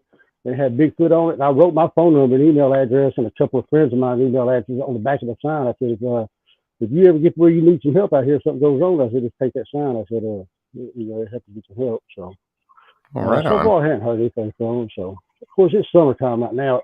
We stopped having any kind of activity last year in mid-June. And then the activity always started at the end of September, 1st of November. And we moved September 16th is when my wife said she had enough of it. So we got out of there before the activity started back up. Now, I know you had a lot of activity in December. Yeah, I had some, that was just me there. The kids and wife wasn't there, but yeah, we had some activity in December a little bit. I got a little video. I had a camera hidden on the back of the RV, and it was pointing kind of towards my shed. And something, you see a shadow start to come into, something triggers you because it's motion activated. And then you see a part of a shadow start to enter the picture frame, and it immediately stops and goes back the other direction when the camera kicks on. So I've only got just a short little bit of it. It could be anything, but it's a little bit cause of concern. But we got a little activity when I took the cameras down because we were moving, and I brought my cameras down here to Arkansas, and I took all the cameras out in Oklahoma. That's when it got interesting. So, and had a little bit of activity again. That's the first time anything's ever slapped on the side of the house or a building or RV was after I took all the cameras down. They've never done that before. Now, have you done any cameras into the new place? Just yeah, but it's to watch crackheads and shit like that. It ain't to watch the video. It's like I grew up here. And so, the crime just didn't really affect me because I've lived here for 20-something years. And, we've got over, I think we're up to 16 murders this year so far. And, and population that's not way smaller than Little Rock. I don't know how to describe the size of it, but, it's not a large place. But, my next door neighbor got his car stolen across the street.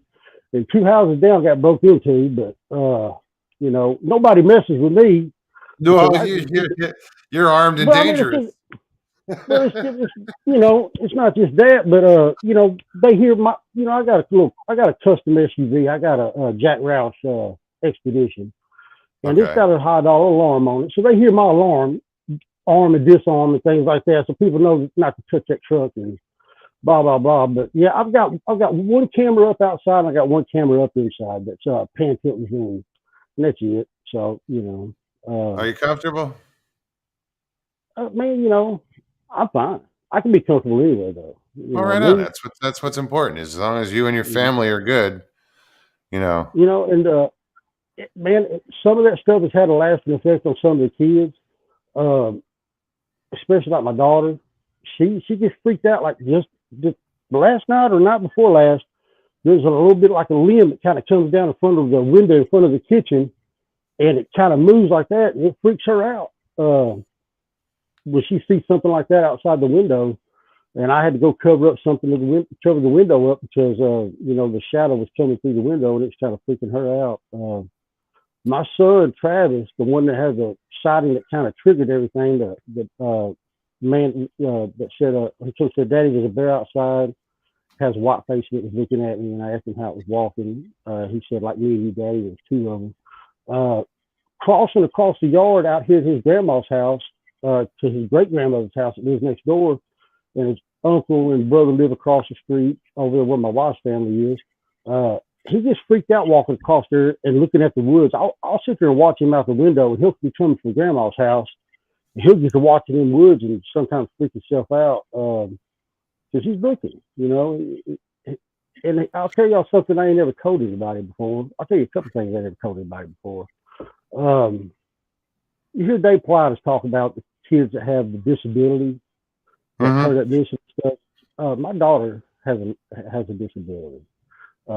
She has a learning disability, and I've always said that they were real attracted to her, that she could see the neighbors around. You can believe that or not, but I've seen her just swing in that swing carefree and then snap her neck, can't take her eyes off the tree line. And there was just one event in my parents' garden that we talked about in the documentary on Bigfoot Odyssey about why I had my back turned. I was looking towards the tree line where my mother heard some chatter that week, and I had just come back from out of town, and one stepped out while I had my back turned, and she saw it and freaked out. I know that she saw it because that's when I went right out there and found that track. And I'm back there. If y'all want to hear a little story, y'all got time, I'll tell you. Is that when she wouldn't leave your leg? She was like hiding behind your leg. She saw, she saw something. You didn't see it. Type of girl. She wants to be picked up, but she was in a state of panic. Yeah. And my mother pulled up at that time. I told her what happened. I said, watch Caitlin. I'm going to get my gun, get my thermal and all this other stuff. I'm going out in the woods. And while I was talking to her, no wind, loud and then snap. Wow. Like it was letting me know that it was still there. Like, come on, man. I'm waiting. Get your shit and come on with it. It was wanting me to come out into the woods. That limb break was deliberate. While I was talking to my mom, there was no wind. I walked right out there and found that clear footprint. And it was the only footprint I found. And I'm going to tell you what bothered me about that later. Because you hear about this, Mark over there in Florida with the big, that had that stuff happen to him and these things held him down and started talking about that everything he found, they allowed him to find. Trail to Bigfoot. Yeah, everything that he found, they left for him to find. And it was to keep him on the hook, to keep him baited. Well, before I get too far into that, let me back up a little bit.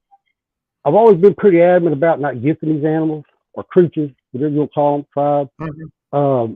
I've never wanted to do anything to make them feel welcome. I quit out the aggression, but I didn't want to roll out a welcome mat either. And a lot of people talking to me about how they're just curious and Mark and do this. And you hear enough of that to where it started to soften me up. And I was beginning to where I already vowed not to be aggressive unless I saw aggression. Sure. And I actually stopped wearing my pistol as much.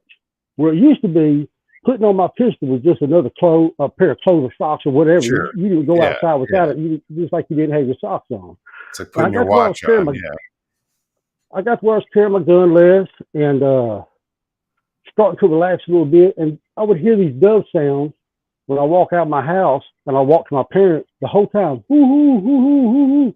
And as soon as I grabbed my parents' door to go inside their house, it would stop. And I mean, it happened a bunch of times like that. So I remember Mother's Day, I was out there and I was building some flower, pots and stuff, holders for my aunt and for my mom. And I was pretty close to their carport, which is on the tree line back there. And I kept hearing this, hoo, hoo, hoo, hoo, hoo, hoo, and it wouldn't stop. And I wouldn't turn around and acknowledge it. Finally, I turned around, I said, all right, I get it. You're out there, you're watching. And I went back to working. It actually quit. It didn't do it anymore. You acknowledged it. And I went over to sit on the porch later that evening. I was sitting on the porch and there it went again. It said, hoo hoo. And I answered back. I said, hoo hoo. And we did that back and forth maybe 2 times each. And then I went, hoo hoo. And it didn't make a sound back. So I said, well, I guess they're done. So I got up and I grabbed my doorknob in my house. As soon as I touched that doorknob in my house, it went, hoo hoo. Like it didn't want me to go inside. Don't go away. So I opened it. I shit you not, Mom. I mean, it was just, I was like, as soon as I touched that doorknob, woohoo, asked me back like he didn't want me to go inside. Yeah. I opened up the door and told my wife, I said, come here, watch this. She stepped outside and I went, woohoo, back, and it wouldn't say shit when my wife came outside. And she said, well, I'm going to tell you why you was out there working on those flower, holders. She said, I was close to my parents' carport. If you look on my channel, you'll see their house next door with their carport right up on the tree line. She said, when you had your back turned, I would see a limb back there moving through the carport in the tree line. And when you act like you was going to stand up and turn around, it would quit.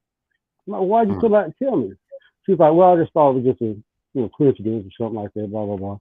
And I followed that back. So I was thinking, I was like, we're communicating. I'm guessing, I believe we were like that. So I started letting my guard down a little bit more. Like I said, I wasn't wearing my pistol. And somebody had told nobody before, but Bill Tucker from SWAT's team, they did a documentary. Bigfoot obviously did a documentary over there at their property. As a crow flies, they're about 7-8 miles from my house. And who was that? Bill Tucker, SWAT's team, the SWAT's team. Okay, I probably saw it. They're right there in the same town I am. Crow flies about 6 miles away, 6-7 miles away. And they called me one day. And we'd only spoke on the phone briefly after it first came out on like Dixie Cryptid or something in my email. But he called me, he communicated on Facebook, and his wife called me. Well, Bill called me to give the phone to his wife. And she said, Mark, we've been researching these creatures for a while now.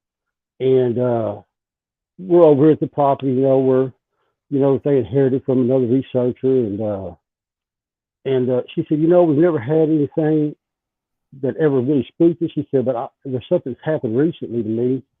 She said it's cause for concern, and we've been talking with Mark down at the Trail of Bigfoot, and he hadn't come out with his Bigfoot Odyssey interview yet. And she said, we're going to tell you some things of confidence that you can't tell anybody because he's not ready to talk about his story yet. I can say this now because obviously he's already, did the Bigfoot Odyssey show. And she said, so they told me what happened to him. And then Miss Tucker told me about what happened to her, that she was out there in the yard, had a loss of time, and they got a hill that goes down behind their cabin. She come to at the bottom of that hill, standing right in front of a big footprint. She said that something walked up behind her. She could hear the footsteps. She turned around and couldn't see it. And she started running back up the hill towards the cabin, and whatever it was followed her up the hill all the way till she got there. And she was praying the whole time. And she said, between that happening, she said, I had an uneasy feeling about it. I didn't feel comfortable at all.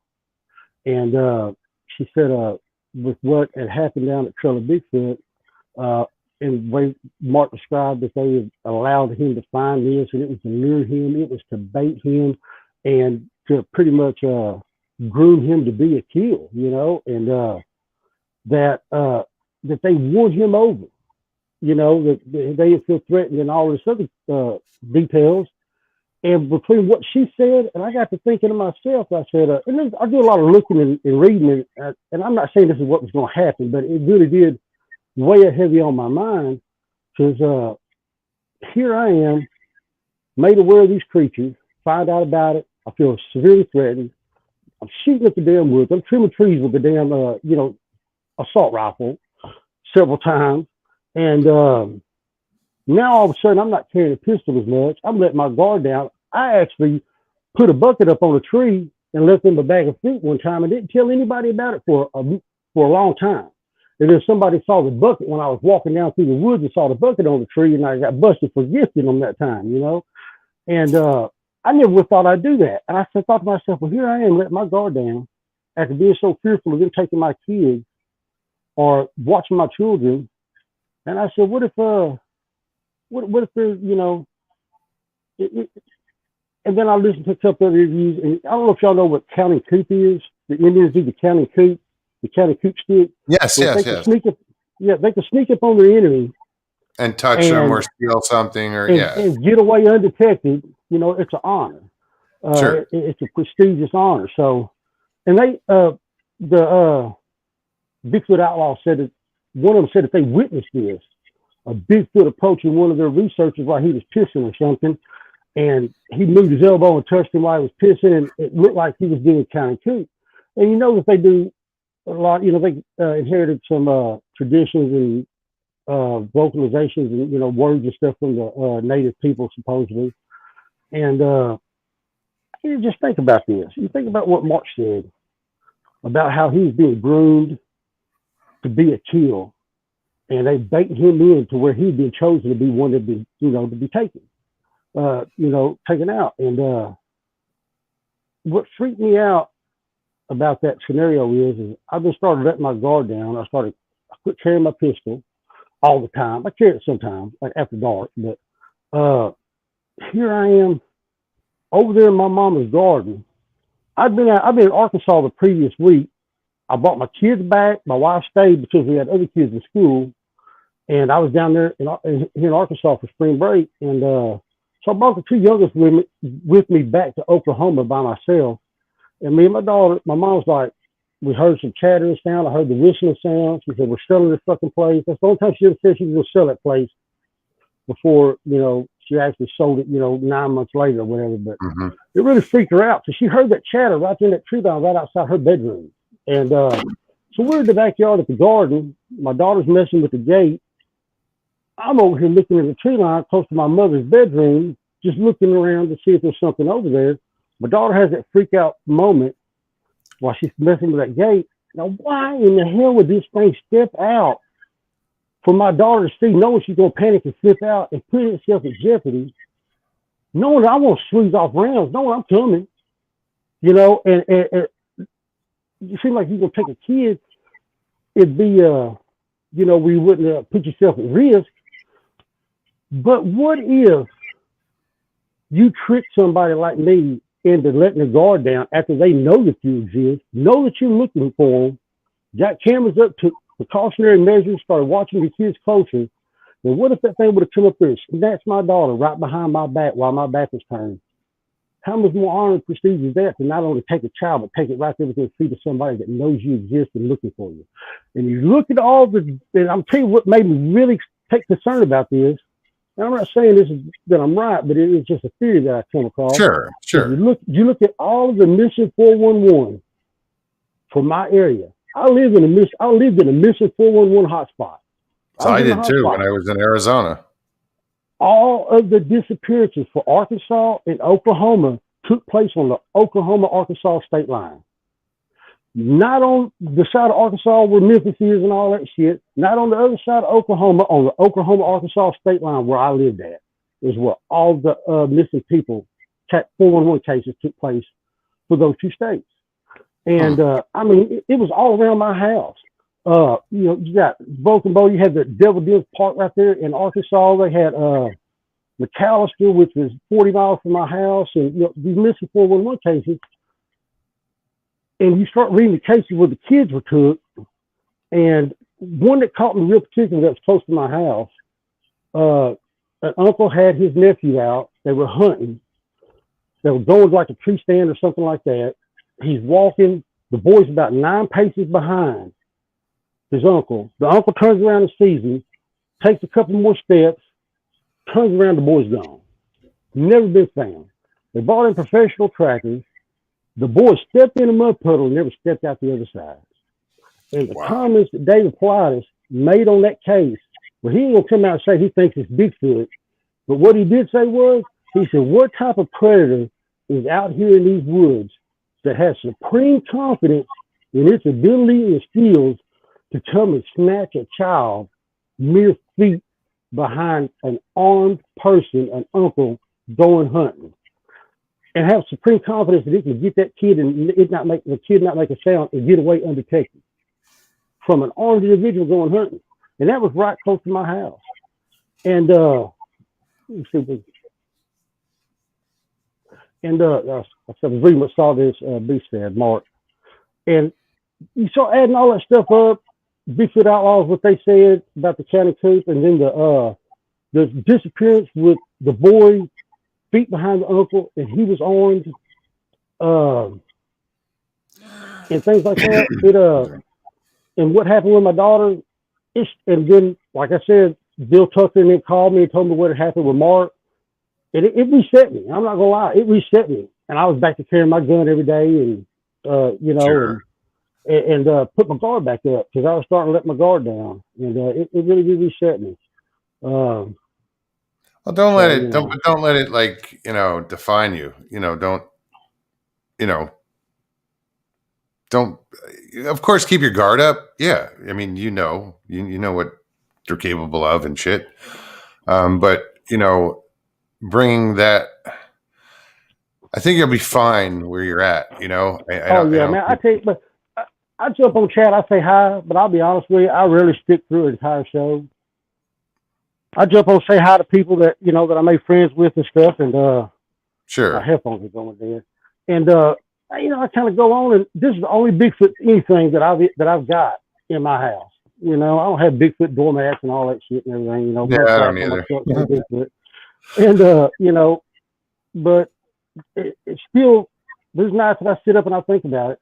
I ain't gonna lie, and I roll things and scenarios and stuff around in my head, and I wonder a lot, and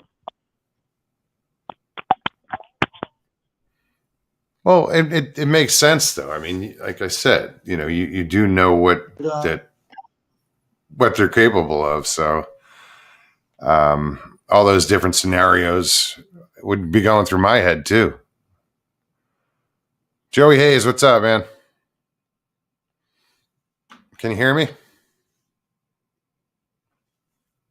can't hear you. Hold on. I got it. Go ahead. It's muted on your side. You're muted.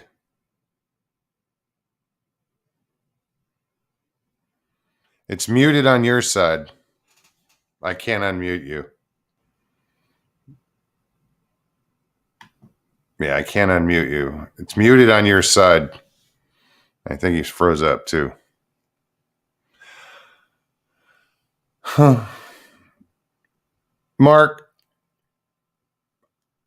Oh, you moved. You're freezing up, dude.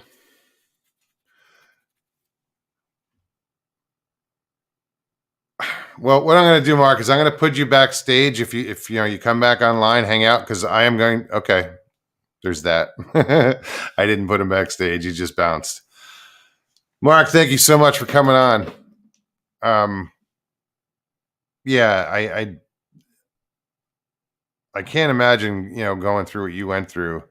And I can, I understand why, even being in Arkansas, how you're still on, on edge. I don't blame you. But guys, I'm going to say goodnight.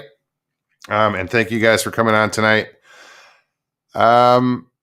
Everybody in chat, thank you. I hope you had a good time tonight. All my moderators, thank you so much. You guys are awesome. Also, if you enjoyed the show, hit the like, below. And if you're new, subscribe and share.